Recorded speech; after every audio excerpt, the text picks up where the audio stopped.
13! I was warned about this one, guys. You all told me that this was the worst in the entire franchise. Now, I was starting to think, okay, I'm starting to see where they're getting bad, but they can't get any worse than the last one, right? Can they really be duller than the 4th one? Can they really be as obnoxious as the 9th one? Can they have a big what the fuck moment in the 12th movie? Yes. They can have all 3 of them.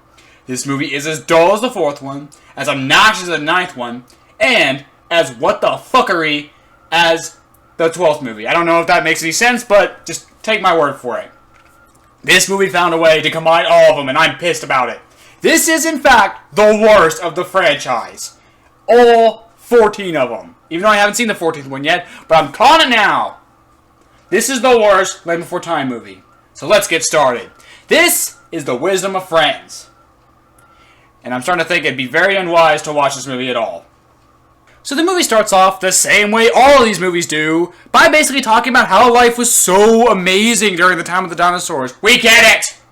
All have faced unexpected challenges.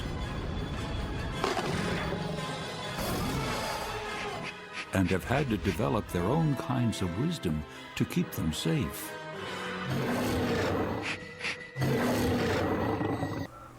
What is up with these animators and lips? Like, do y'all have like a weird fucking fetish for these? Like, let's just... There's some sick shit for you, you weird fucks. So we cut to Littlefoot and his grandma trying to get some breakfast. Gee, this scene looks really familiar, doesn't it? Careful, Littlefoot. But hey, at least he actually got the fucking food this time.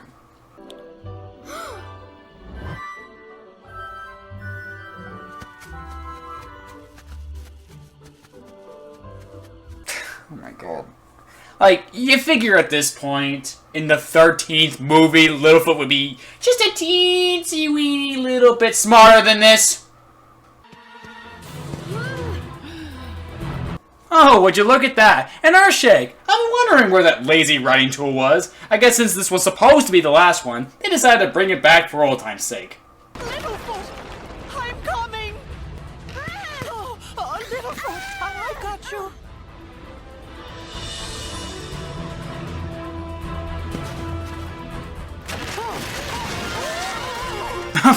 Well, she's dead.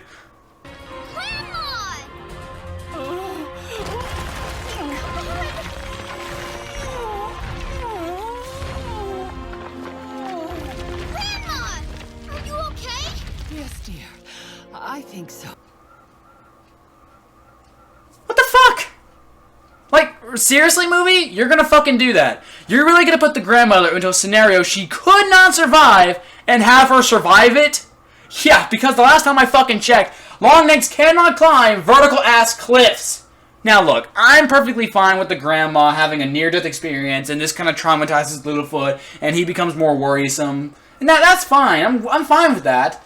But make it a scenario that's actually possible. Like, why not instead have them be, like, climbing up a cliffside, not like this, but more like this, like a slope, and she slips and falls. She actually gets hurt from it, like maybe even breaks a leg. Like, okay, you made Grandpa super sick to the point where it might be fucking, where he might fucking die from it, so, like, surely a broken leg is fine.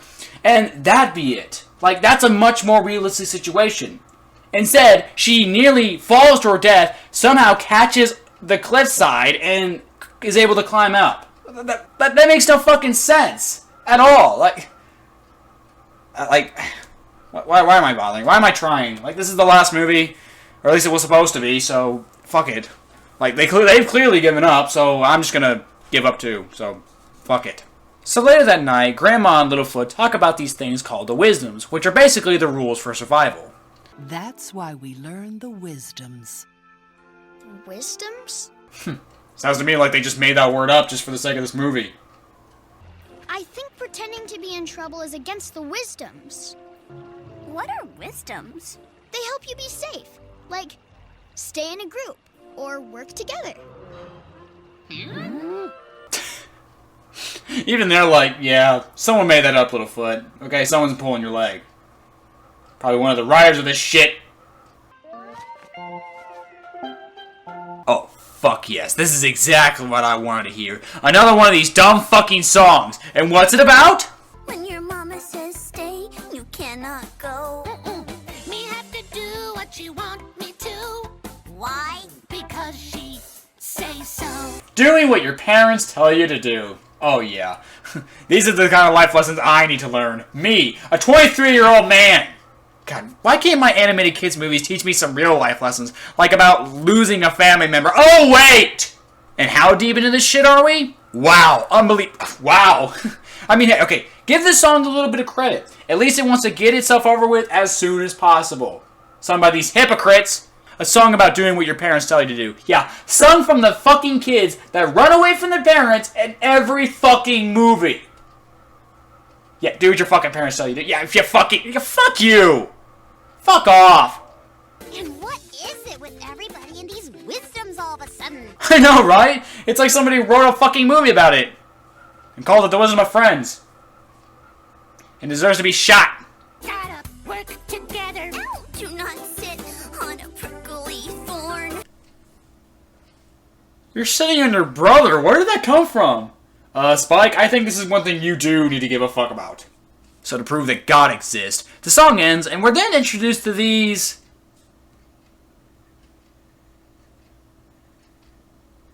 Dr. Seuss characters?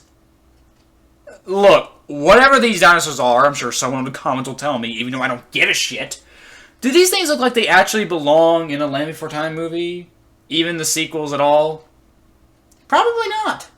They kind of remind me of the slugs from Sahara. Even though they had a good design, they looked really outlandish, like they just didn't belong in the movie. You know what I'm saying? It's like this, only a lot more obnoxious looking. And stupid. So we're then introduced to the Dr. Seuss characters, and even their name sounds like it belongs in a Dr. Seuss book. There's Lufa, Doofa, and... And that's Booby. Booby? Good job, Phoebe. Oh, Phoebe. I heard Booby. Okay, I can't be the only person who heard her say Booby. And yes, before you ask, that is in fact Cuba Gooding Jr. voicing Lufa. Oscar award-winning Cuba Gooding Jr. And yes, he is too gooding for this movie. So it turns out that the Yellowbellies, which sounds like a really racist term if you think about it, are on their way to a place called the Berry Valley, where the rest of their herd is gathering.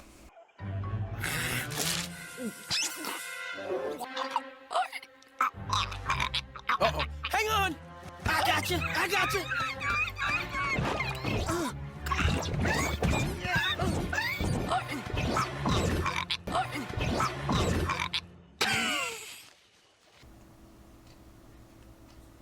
Yeah. You can see why this movie is as bad as it is. It's because of the Yellowbellies. No racism intended. I think you guys can kind of figure out what they did here with the Yellowbellies. They intentionally made them to be obnoxious, which I'm not saying couldn't work, but not the way that they are presented here. One of the best examples of an obnoxious character done right, in my opinion, would have to be Steven from Steven Universe. Now, with that being said, Steven is a great character. I really like him. He's interesting. But at the same time, being a kid character, being obnoxious is kind of to be expected. Like, remember Russell from Up? Yeah, he was really obnoxious in the beginning, but he's a kid. That's just the way they are. And it's done in such a unique and fresh way that, yeah, you kind of understand why he's obnoxious. Steven has that charm too. So you understand why some people like him, like the cool kids, and others don't, like Lars. But there are redeeming traits to this obnoxiousness. You can't just have the character be obnoxious and that's it. That's all the Yellowbellies are. They're just obnoxious and stupid and nothing else. There are no redeeming qualities. Steven has redeeming qualities. He can take care of himself in a fight. He's genuinely kind of wise for his age. Russell is a good tracker. He's genuinely funny. And he's very caring. What do the Yellowbellies have that redeem them in their obnoxiousness aside from just them being obnoxious and stupid?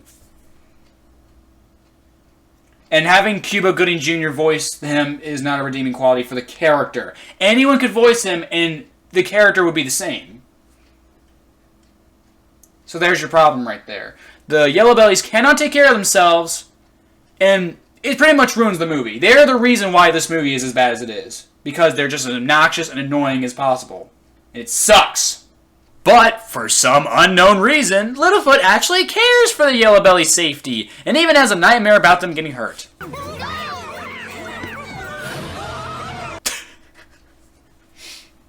I don't know about you guys, but this would be a dream come true in my opinion.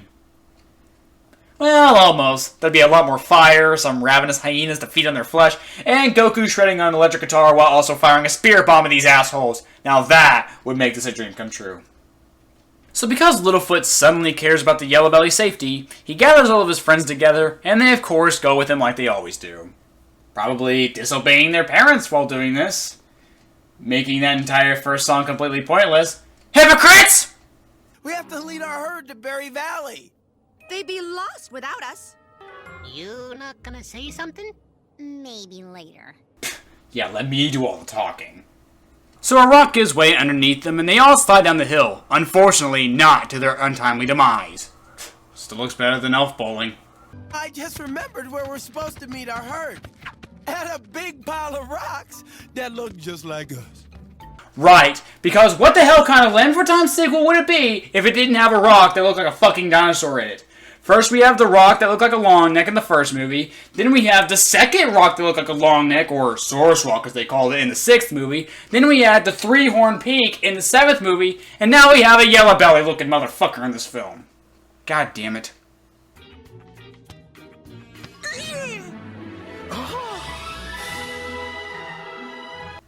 That looks like a toilet. Or an Atari Jaguar CD.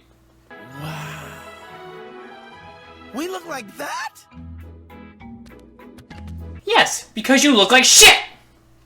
Keep your eyes and ears open. You got it. We're ready. No. That's the first wisdom. What is? Did I miss it? And I was listening so hard. I hate you. So the others have had enough of the Yellowbellies and want to go home. But because they're so stupid they can't follow basic directions, Littlefoot convinces them to lead them to the rock.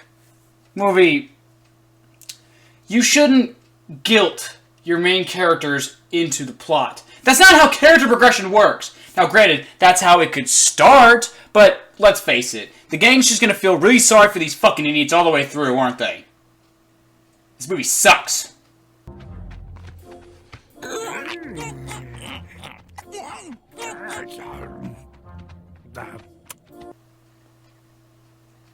I can't even fucking enjoy Spike's no fucks given moment because these assholes annoy me so much. I hate you. Just relax. There's nothing out here to be so worried about. We're completely alone!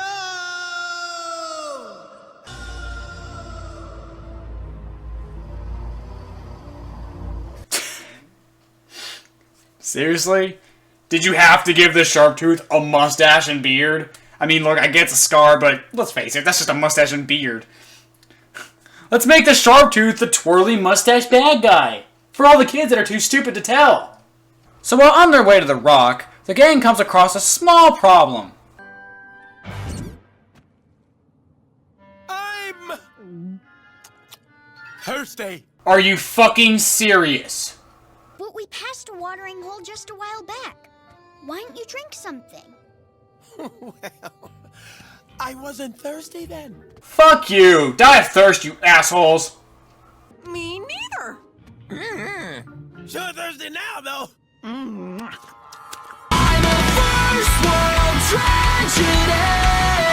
It's not okay. So while actually just sitting around waiting for the gang to find them water, the Sharptooth attack, and I actually pray to God that the Sharptooth actually succeed this time and eat them!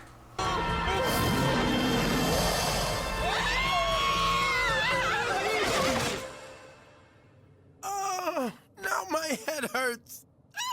And I'm still thirsty. I hate you! But by using their fat asses, they're able to create a rock slide and...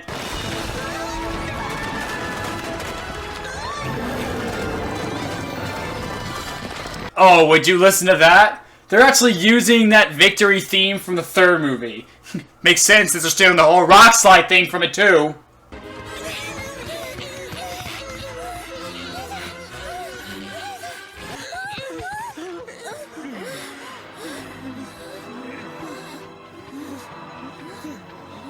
So, did you find any water?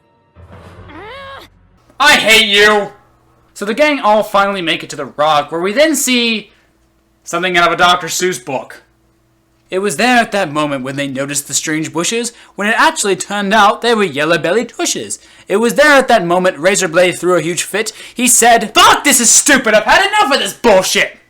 So, despite getting them to their herd, Littlefoot still wants to watch over the Yellowbellies to make sure they don't get hurt. Why? I don't fucking know.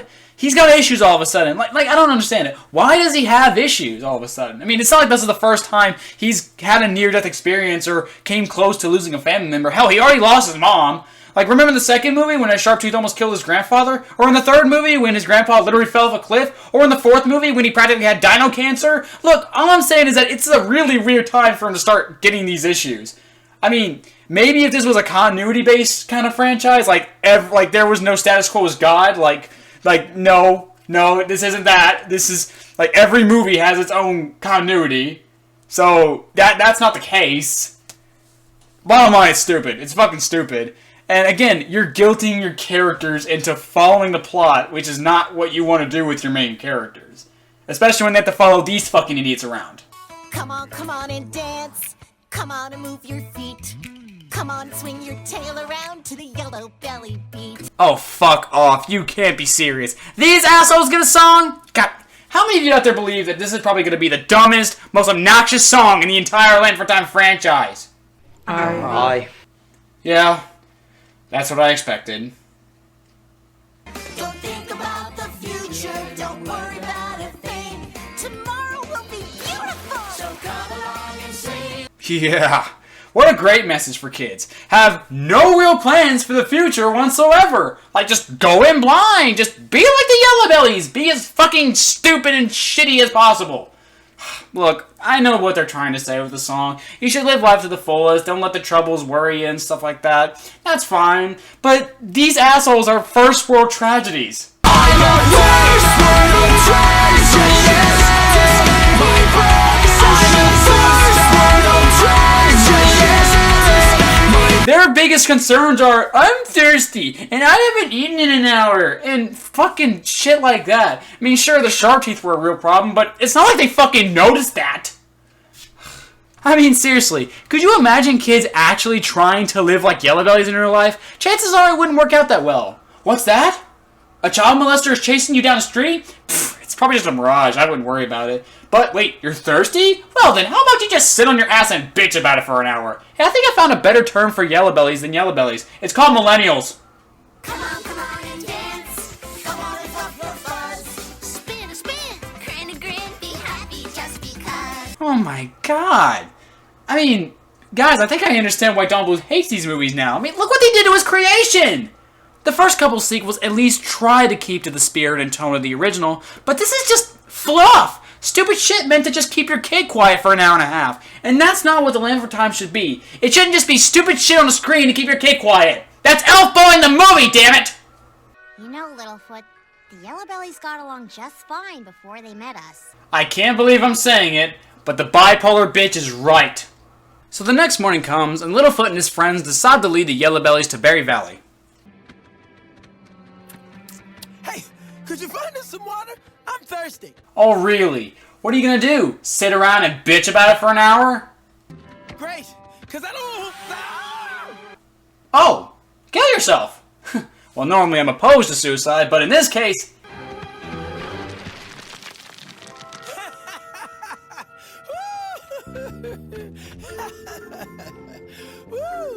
You know what? I stand corrected. Kill yourself! Lufa, you found it! I didn't find it. You did. Oh, for fuck's sake, no he didn't! Y'all just walked in a straight line! No one would have found it sooner or later anyway! By sheer dumb fucking luck! So how did I do it? Do what? Find the water. Same way we do just about everything. We just feel it. If you just feel it, then you never think about it. So how can you be sure you're following the wisdoms? Now you're thinking like a long neck again. He is a long neck! Oh my god. Like, haven't we heard this message from The Land for Time already? Hell, not just from the original, but from, like, a couple of the sequels, pretty much? Basically, respect how others think. Yeah, a fine message, but he's kind of talking down to Littlefoot for thinking the way he should. He's a long neck, he's gonna think that way. Oh, now you're thinking like a long neck again. Like, bitch, is that a problem to you? He's not just an idiot, he's also kind of an asshole. So Littlefoot begins to suspect that maybe the Yellowbellies don't really need him after all. And this is such a big problem for him that we need a really shitty song out of it. Sometimes you think you know what's right, then somebody comes along and they show you what you thought was right might be a little bit wrong. Here, I'll save the trouble. I think we all know what song fits this bill. I'm a first world tragedy. It's not okay. My parents' credit card got taken away. Suddenly, a bolt of lightning wakes everyone up and they all begin to panic. So much for not worrying about anything. Littlefoot, what do we do now? Yeah, we might get wet. So because rain is now the enemy, Littlefoot decides to just needlessly risk everyone's life by having them climb a dangerously high mountain where they can easily slip off and die. Maybe that's the point. Maybe Littlefoot's just as fed up with these guys as we are, and is just low-key trying to murder them all, which I can heavily respect. Over there.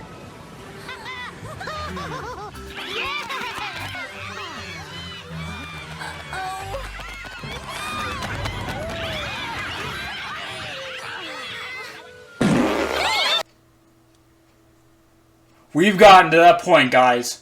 There is officially a fart joke in The Land Before Time. Fuck this movie. So after the rain finally stops, we get a legitimately real problem when the sharp teeth return, trying to kill all the Yellowbellies. I'm coming, Cuba!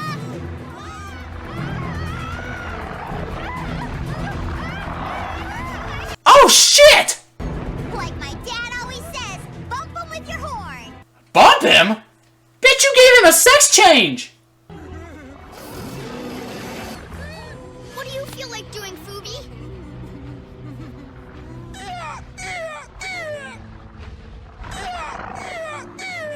got it! Stop worrying about tomorrow. Come on and dance. Are you fucking kidding me? The stupid, shitty, obnoxious song from before is actually gonna save the day? Are you fucking kidding me? God, gag me with a spoon. Or no, not a spoon. How about one of those really hot 1200 degree knives? Like the kind that you see in those YouTube videos, cutting through like bars of soap and soda cans and shit. Just take it, shove it down my throat, so like, just end this suffering! So by literally being as obnoxious as possible, the Yellowbellies drive the Sharpteeth off a cliff and kill them.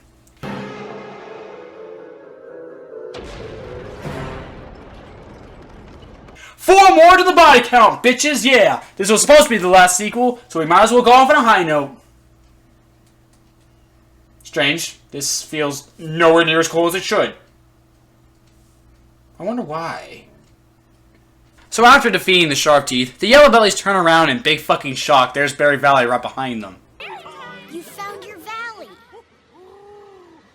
Actually, you found it too. No, he didn't! All of y'all found Berry Valley together, alright? Sarah, Ducky, Petrie, and Spike found it. Hell, even you Yellowbellies deserve a little bit of credit when it comes to finding Berry Valley. Littlefoot didn't do anything that fucking special, so stop giving him credit, goddammit! But no.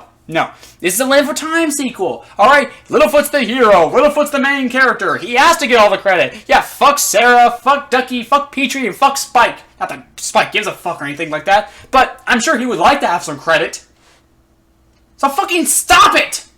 God, why didn't it end here? Like, why wasn't this the last one? God, my pain and suffering would be over now if it wasn't for that one they decided to shoehorn in 2016. Fuck! The movie's practically over. Let's wrap this up. So Littlefoot and his friends say goodbye to the Yellowbellies and... You're beautiful! Fuck off! They finally go home, they reunite with their families, and we get this ending line. In their journey to Berry Valley, the young dinosaurs had discovered that wisdom came in many different forms. And they knew that more lessons lay before them as they grew in the Land Before Time.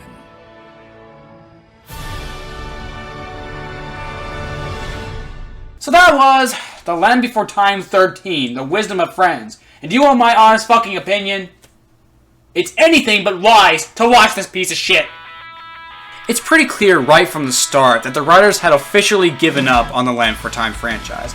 And after working on the franchise for over a decade, well, that's bound to happen. The sequels started off as simple, harmless, child-friendly entertainment, and I decided to judge them as such. Now, if these were real sequels that were released in theaters, then I'd be a lot harsher on them. But they weren't. And for what they are, yeah, they were harmless. For a while, anyway. But then they stopped caring. They got annoying, pointless, repetitive, dull, and frankly, useless. And you know they get to the bottom of the barrel when they create the Jar Jar Binks of the Land for Time franchise. Voiced by Cuba Gooding Jr. Congratulations, buddy! You managed to fuck your career harder than Home on the Range did. Guys, just fucking skip this movie. In fact, you should probably stop watching after the 10th movie, okay? Because from that point on, it just goes down from there, alright? Just watch it up to 8, then skip 9, and then watch 10, and then just say, yeah, I'm done. Fuck it. Fuck the Land for Time franchise. It is officially dead. Or at least it was supposed to. Then in 2016, they decided to release one more of these things. Why? I mean, no, let's ask a really serious question here. Who was it made for? Fans of the original? No, they hate the sequels. Like, people who grew up to the sequels? Well, let's think about that for a second. This one here, the 13th one, came out in 2007. I was 13 when it came out. So if you want to argue for someone who grew up with the sequels and was born the same year the second movie came out in 94, I was getting pretty old, so people who grew up to these sequels were starting to get kind of old themselves. So, probably not. I doubt it. So was it for kids? I doubt it because, again, it's the 14th movie, okay? And you expect little kids who have never even heard of Land for Time at this point in time to watch it? Bottom line, who is it made for? That's the question. Well, I guess I gotta find out. One more, guys. One more, and I'm done. Done with the Land Before Time forever. Sweet release. Zah, baby!